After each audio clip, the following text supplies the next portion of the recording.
বাংলাদেশের ক্রিকেটের অন্যতম লিজেন্ড মাশরাফি বিন মুর্তজা সম্প্রতি সামাজিক মাধ্যমে প্রচারিত একটি গুজব সবাইকে চমকে দিয়েছে। বলা হচ্ছে তিনি নাকি দুবাইয়ে গাড়ি দুর্ঘটনায় মারা গেছেন। ভাইরাল হওয়া একটি ফটো কার্ডে দাবি করা হয়েছে মাশরাফি দুবাইতে গাড়ি দুর্ঘটনায় মারা গেছেন।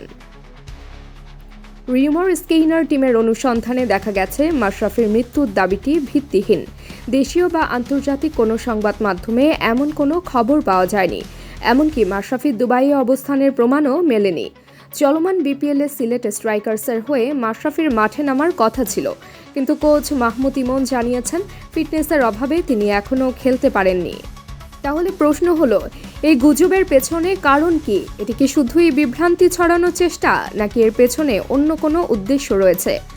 মাশরাফি একজন আইকন, তার প্রতি মানুষের ভালোবাসা এবং বিশ্বাসকে ব্যবহার করে এমন গুজব ছড়ানো অত্যন্ত নিন্দনীয়।